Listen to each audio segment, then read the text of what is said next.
You have read the same message 7 times, not because you forgot what it said, but because you are still deciding what it means. You have replayed a conversation in your head that happened 3 years ago. You are still searching for what you should have said.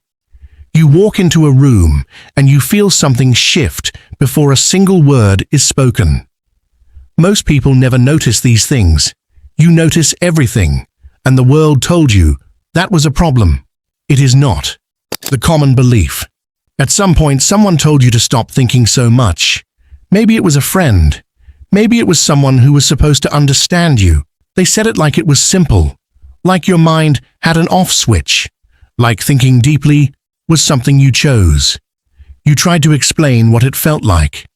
That feeling when a conversation ends and your brain keeps running the replay. That moment when you say something small and then spend the next 4 hours wondering if it came out wrong. They looked at you and said, "You are overthinking." Like that was the end of it. Like that explained everything. Like that was something to be fixed. Society gave it a label very quickly. Anxious, sensitive, too much. People who think less have a strange confidence about that. They rarely question themselves. They say things and move on. And you watch them, a little confused, wondering how they do it, wondering if something is wrong with you. But here is what nobody stopped to ask. What if the way your mind works is not a flaw at all? What if it was never broken? The pattern break. Here is something psychology has known for a long time, but almost never says out loud. Overthinking is not a disorder. It is a processing style. And not everyone has it. There is a difference between the mind that skips across the surface and the mind that goes down into the water. Both are swimming, but only one knows what is underneath. The person who thinks casually processes what is in front of them.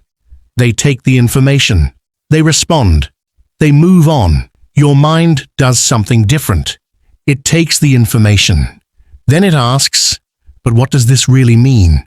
Then it asks, what did they mean by that word specifically? Then it asks, what are all the ways this could go? That is not anxiety running wild. That is a mind doing deep processing. Automatic, involuntary, real. But here is what nobody tells you.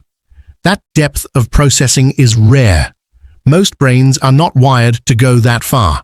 Most brains are not designed to care that much. Yours is. And when something rare exists in a world built for average, the world calls it a problem. Not because it is a problem, but because it does not fit the pattern they are used to. You were never the problem.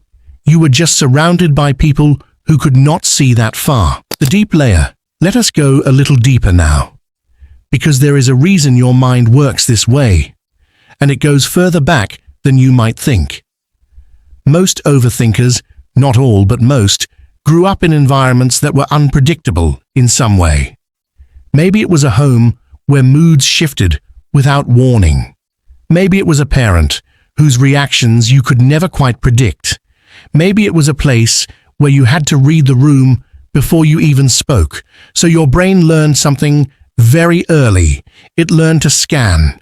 It learned to prepare. It learned to think 10 steps ahead because being caught off guard felt dangerous. Your brain was not being anxious. Your brain was being intelligent about its environment. It was doing exactly what brains are designed to do: protect you. That is called survival intelligence, and it is one of the most powerful adaptations a mind can develop.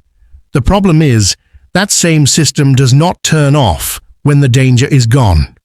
So now, you are replaying a simple conversation with a coworker with the same intensity your child mind once used to navigate something genuinely uncertain. The scale changed. The mechanism stayed. Here is the insight that changes everything. You are not overthinking because you are weak. You are overthinking because your brain became extraordinarily good at something it once needed to survive. That system, that scanning, searching, preparing mind, is the same system that makes you see patterns others miss. You notice inconsistencies in stories people tell. You feel the tension in a room that has not been spoken yet. You see 5 steps down the road when the person next to you is still looking at the present moment. That is not overthinking. That is foresight. That is pattern recognition. That is a mind that never stopped training itself. And here is the thing that is truly worth sitting with. The overthinker rarely makes the same mistake twice, because they already lived it 12 times in their head before it even happened. The social media and modern life connection. Now add social media to all of this, and suddenly the overthinker is living in the hardest environment they have ever faced, because social media was not built for the deep mind. It was built for the fast mind. Scroll, react, move on. But you do not move on. You post something and then you reread it 5 times, not because you are insecure, but because your brain is already asking, how will this land? What will they think? Did I say it right? Someone does not reply to your message. A normal mind notes it and continues on with the day. Your mind opens a file. When did they last post? Did they see it? Did something shift between us? Was it something I said last week? This is exhausting. You know it is. But notice something. You are almost never wrong about the shift. You sensed the growing distance in that friendship before the friendship ended. You saw the tension in the relationship before the conversation happened. You felt something was off before anyone admitted it. That is not overthinking. That is emotional intelligence operating at a very high level. You see the fake smile behind the perfect post. You feel the loneliness behind the caption that says everything is fine. You are reading what is not written. And in a world where everyone is performing, you are one of the few people who can see through the performance. That is not a curse. That is a rare form of perception. The emotional impact. But let us be honest about the cost, because there is one. You are tired. Not the kind of tired that sleep fully fixes, the kind that lives deeper than that.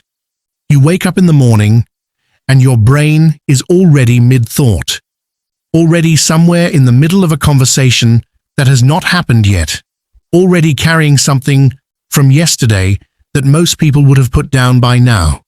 You go to sleep at night and the thoughts do not stop. They slow down.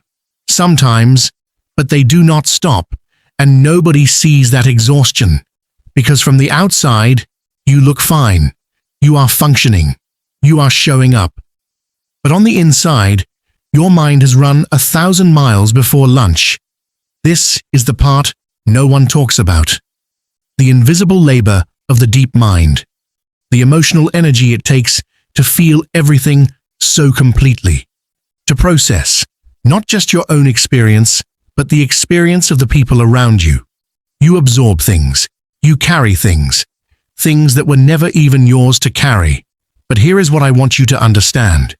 That depth, that exhaustion, is not a sign of weakness. It is a sign of a mind that does not take things lightly. A mind that refuses to be shallow. A mind that insists on meaning. Most people can rest easily because they do not go this deep. They let things pass over them. You let things pass through you. And that is a completely different experience of being alive. The rare mind reveal. Now I want you to think about something. Every writer who ever made you feel understood, they were an overthinker. Every philosopher whose words changed the way you see the world, they were an overthinker. Every scientist who refused to accept the easy answer, they were an overthinker. Every artist whose work made you feel less alone, they were an overthinker. These were not people who thought less. These were people who could not stop thinking. And the world around them, in their time, often told them the same thing the world tells you.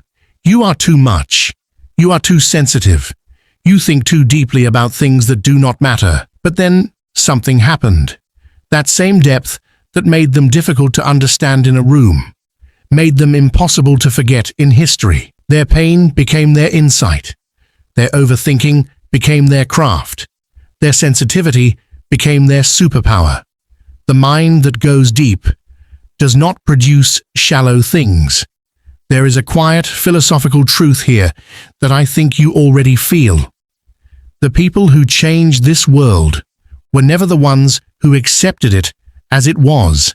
They were the ones who could not stop asking, "But what does this really mean? But why does it have to be this way? But what if we looked at it differently?" That is you. Not every overthinker becomes famous. Not every deep mind leaves a mark on history. But every single one of them experiences this world more fully than most people ever will. And that is not nothing. That is everything. Your mind was never broken. It was always rare.